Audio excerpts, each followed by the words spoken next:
Hoje a gente vai falar de renda fixa, tema bem leve, para todo mundo aí começar a fazer as aplicações financeiras. Taxa de juros aumentou, então tá 4,25 aí. Então vamos lá. Investimentos de renda fixa. Então, primeira coisa que a gente precisa saber é 90% dos investimentos no mercado são de renda fixa.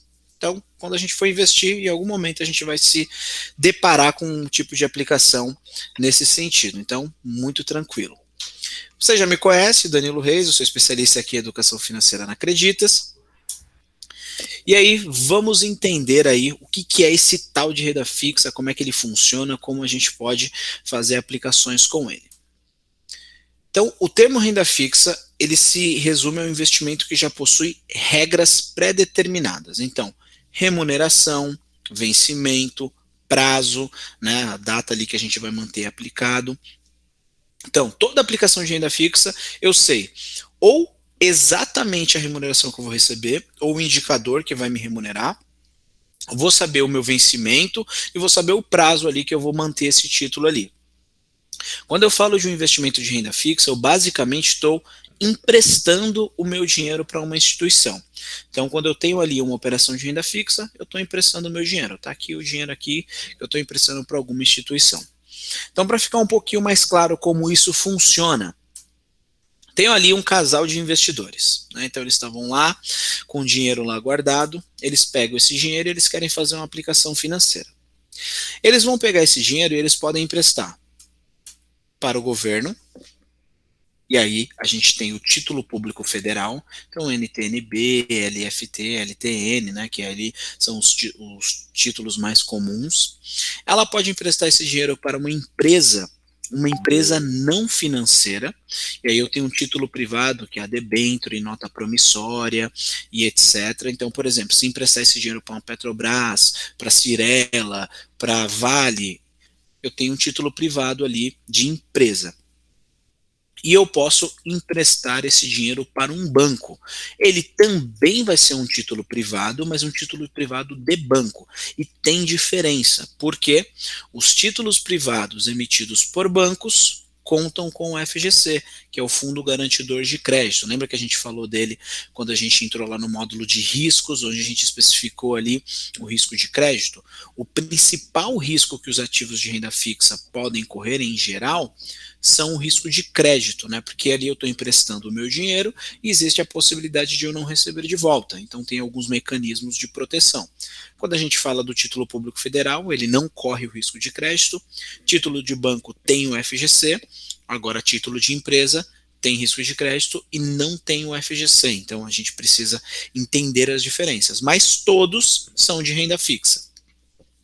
A gente pode emprestar esse dinheiro para uma dessas instituições e eles vão nos devolver o título, que é basicamente, olha, eu estou atestando aqui que você tem um direito a receber comigo. Você me emprestou um dinheiro e eu vou te pagar, né, com juros ali e correção. O título é um documento que determina as características, né, da operação que foi realizada. Antigamente tinha lá o papelzinho que você assinava, o banco assinava, você guardava na sua pasta, etc. Hoje em dia tudo acontece de forma digital. Então você tem ali, né, os títulos no ambiente digital, lá no mainframe, tudo bonitinho. Um exemplo, né, de título ali é o CDB, temos também os títulos públicos federais, LCI, LCA e etc. Emissor é a entidade público-privada que vai receber essa grana que eu estou emprestando e vai emitir o título ali comprovando. Cedente ou investidor é a pessoa física ou jurídica que empresta o dinheiro. Cupom é basicamente a taxa de juros, a remuneração que eu vou receber no momento que eu empresto esse dinheiro aí para o governo, para banco, para uma empresa. E também tem a data do vencimento. E os investimentos de renda fixa necessariamente têm um vencimento. Pode ser de longuíssimo prazo, pode ser de curto prazo, mas a gente tem aí uma data de vencimento para receber o meu dinheiro de volta. Bacana. Remuneração. A gente tem mais de uma maneira de remunerar um título. Ela pode ser pré-fixada e pode ser pós-fixada. Vamos entender primeiro o pré-fixado. O pré-fixado ele é basicamente o seguinte: eu vou emprestar o dinheiro e eles já vão me dizer exatamente o quanto que eu vou receber no momento da aplicação. Então, olha, vou emprestar R$ 1.000 para o Itaú e o Itaú fala para mim, olha, eu vou te pagar 10% por esses R$ 1.000. Ou seja, então passou um ano, vou receber 1.100 reais, ou seja, eu recebi 10%. Está pré-fixado, eu já sei o tanto que eu vou receber. E a gente vai ter título do Tesouro, que é pré-fixado, vamos ter título privado de banco, título privado de empresas. E aí você pode pensar, Danilo, legal, então a melhor é o pré-fixado, porque eu posso colocar o meu dinheiro aqui e eu já sei quanto que eu vou receber. Tem que tomar um cuidado. O pré-fixado, ele é muito bom desde que eu leve até o vencimento. Se eu precisar, por algum motivo, retirar o dinheiro antes, tem um negócio chamado marcação a mercado, que pode fazer o meu título se valorizar ou desvalorizar. Mas como assim? Legal, imagine que eu vou emprestar R$ 1.000 para o banco. E o banco fala o seguinte para mim, olha, eu vou te dar 10%, ou seja, você vai ter R$ 1.100 lá no final do ano. Tá tudo certo. Digamos que você está com seu título e você precisa do dinheiro antes. Ele é pré-fixado. O banco vai falar, olha, eu combinei com você de eu te devolver daqui a um ano. Agora, cara, não consigo te devolver o dinheiro. Sabe o que você faz? Vende para outra pessoa. Bem, você tem algo que você tem 1.000 e ele vai ter uma remuneração de R$ 100. Se a taxa de juros no momento que você for vender tiver, por exemplo, 8%, significa que seu título está valorizado. Porque, olha, tá todo mundo recebendo R$ 80 a cada R$ 1.000 que empresta. E o seu tá pagando R$ 100 a cada R$ 1.000 que empresta. Então você pode vender até por exemplo, R$ 1.010. E a pessoa ainda vai ganhar R$ 90 de diferença, a pessoa compra e fica tudo certo. Você vendeu com lucro. Mas pode acontecer o contrário também. Você vai receber 10%, ou seja, que seria R$ 100, mas o mercado está pagando 12%, que seria R$ 120. Aí você vai querer vender, olha, me dá R$ 1.000 e no final do ano você recebe 100. Aí a pessoa vai olhar para você e vai falar, olha, por que eu vou pagar R$ 1.000 para você para receber 100, se eu comprar direto lá no governo eu vou receber 120? Se você quiser que eu compre de você, me dê um desconto. Você não vai me vender por R$ 1.000, você vai me vender por 980. E aí eu vou receber os mesmos 120 que eu receberia se eu comprasse no mercado. Nesse caso eu levei um prejuízo. Eu comprei por 1.000 e tive que vender por 980. Então o pré-fixado ele está sujeito ao risco de mercado devido à oscilação da taxa de juros. Mas se eu levar até o final, eu vou receber exatamente a remuneração que foi acordada. Então por isso que a gente tem que ter essa atenção. Bacana? E também temos os pós-fixados. O pós-fixado ele vai acompanhar um determinado índice de referência. Muito cuidado. A maioria dos pós-fixados são conservadores, mas não necessariamente todos são conservadores. Então, por exemplo, se eu tiver um pós-fixado que me remunera pelo CDI, ele vai ser conservador. Se eu tiver um pós-fixado que me remunera pela Selic, também vai ser conservador. Mas se eu tiver um pós-fixado que remunera a inflação, como por exemplo o IPCA ou o IGPM, ele já é considerado médio risco, porque a inflação tem oscilações positivas e negativas. E ainda, geralmente, quando a gente pega algo atrelado à inflação, existe uma parte pré-fixada que também sofre oscilações. Se eu pegar um pós-fixado atrelado ao dólar, ao índice de câmbio, ou até mesmo à bolsa de valores, ele vai ter oscilações. Então, por isso que é importante eu entender. Pós-fixado, ele só vai dizer o seguinte: todo pós-fixado segue um índice de referência. Qual que é o índice de referência? É o CDI? É o dólar? É o Ibovespa? E etc. Se for um índice de referência conservador, tá tudo certo. Se for um índice de referência mais agressivo, eu tenho que entender se isso se aplica ao meu perfil de investidor. Mas, em geral, os pós-fixados eles têm um risco de mercado menor do que o pré. Porque, por exemplo, se eu tenho ali uma aplicação atrelado à taxa de juros, quando eu investi a taxa de juros estava 10%. E aí começou a cair, foi para 8%. Eu perdi dinheiro? Não. Eu vou remunerar menos, mas eu não perdi dinheiro. Ou eu não vou ver meu principal sendo reduzido. E se por acaso estava 10% e ela subiu para 12%, bem, eu vou começar a ganhar mais. Então o pós-fixado, principalmente o CDI e o Selic, eles tendem a ser muito conservadores. E conforme a gente falou lá na parte de economia e finanças, é uma taxa que em sua essência ela tende a ser positiva, né? Porque é uma média de negociações entre os bancos e etc. Bacana? Então, tem esses dois tipos de remuneração que a gente pode encontrar nos investimentos de renda fixa. É importante eu entendê-las para eu escolher de acordo com os meus objetivos. Agora vamos conhecer um pouquinho dos títulos. Eu posso ter os títulos privados e os títulos públicos. Primeiro vamos ver os títulos privados. CDB, LCI e debenture. Primeiro vamos ver o CDB e a LCI.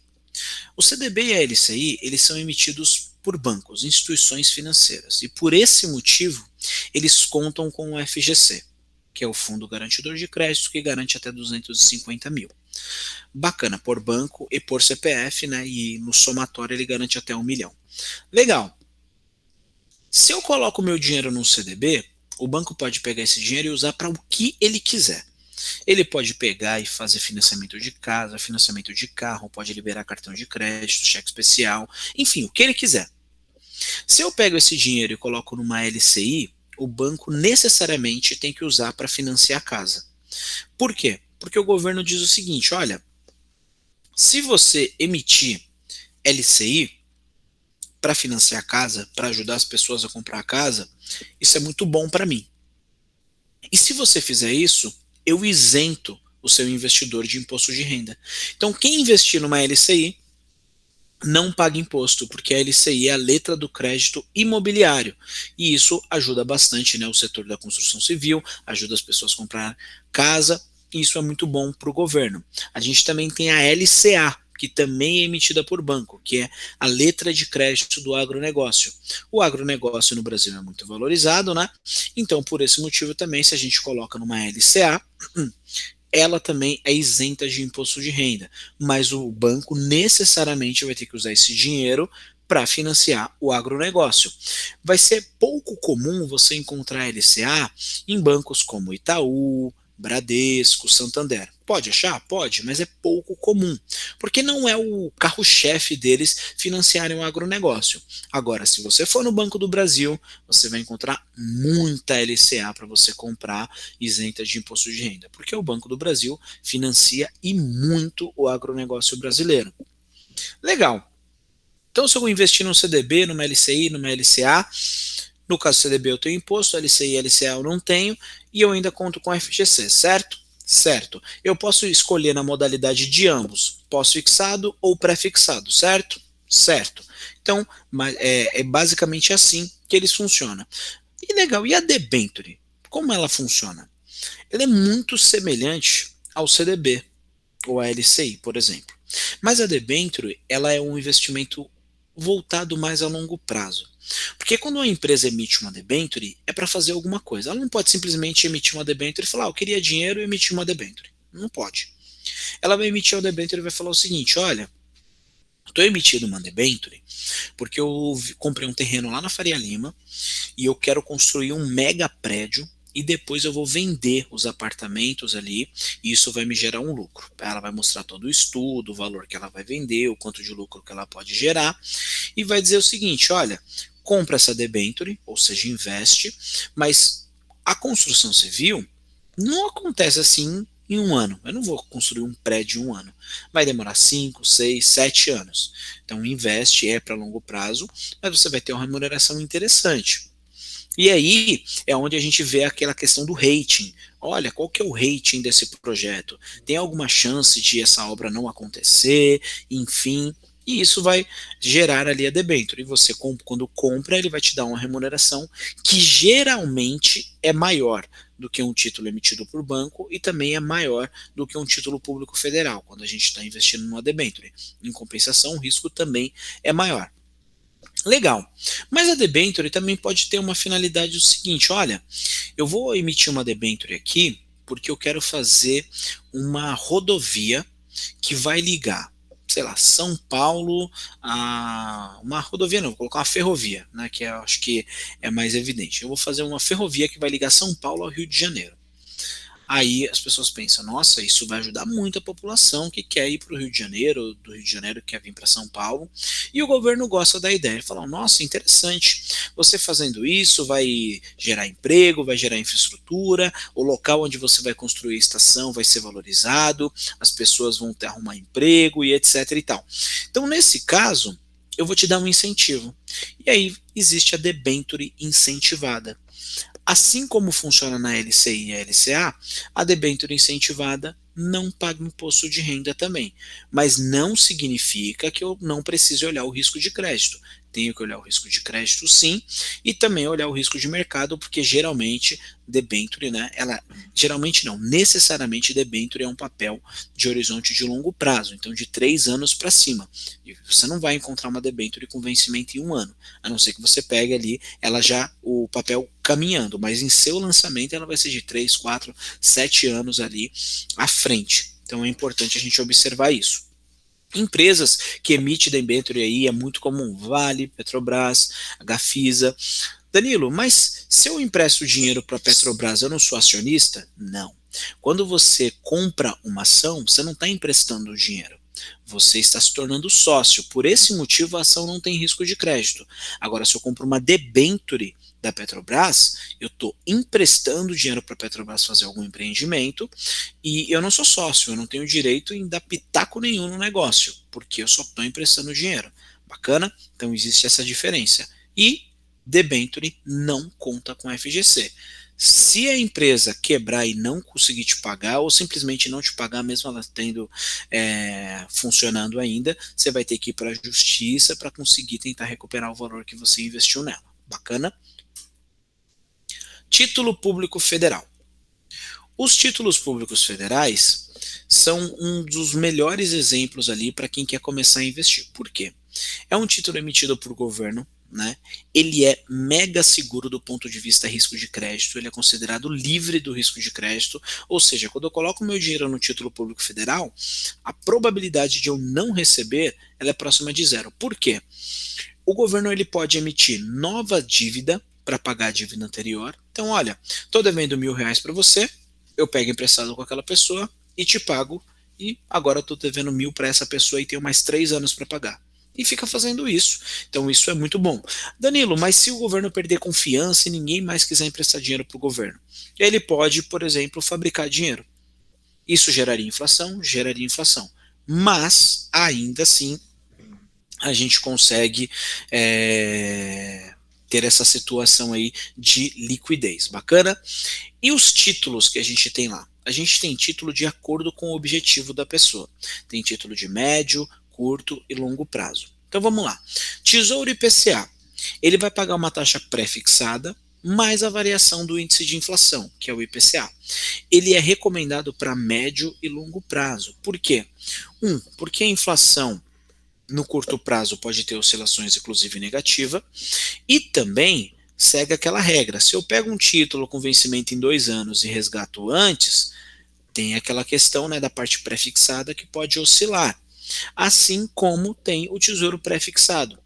Ele simplesmente vai determinar uma taxa para me pagar. 10% ao ano, 9% ao ano, 7% ao ano. Se eu levo até o vencimento, eu vou receber isso e não tenho o que discutir. Mas se eu precisar resgatar antes, segue aquela regrinha ali de como vai estar a taxa de juros. Ele também é recomendado para médio e longo prazo. E tem o Tesouro Selic, que é o investimento ali direcionado para reserva de emergência, para curto prazo. Ele vai pagar exatamente a variação da taxa básica de juros, a Selic, e pode ser resgatado a qualquer momento, com baixo risco de mercado, com baixo risco de crédito e com zero risco de liquidez. Então estamos falando ali de um dos investimentos mais conservadores que existem no mercado. Bacana? Os benefícios de investir num título público federal são considerados livre do risco de crédito, conforme a gente mencionou. Você também pode escolher a remuneração de acordo com seus objetivos. Pode pegar um pré-fixado, um pós-fixado, atrelado à inflação.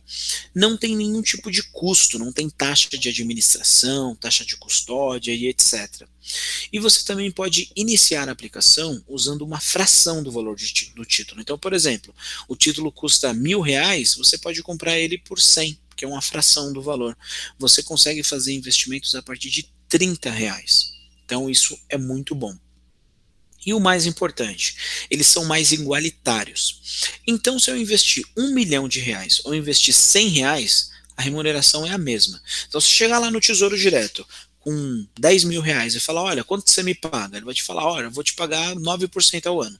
E se eu chegar lá com R$ 1 milhão e falar, ó, quanto que você me paga? Ele vai falar, vou te pagar 9% ao ano. É igual para todo mundo.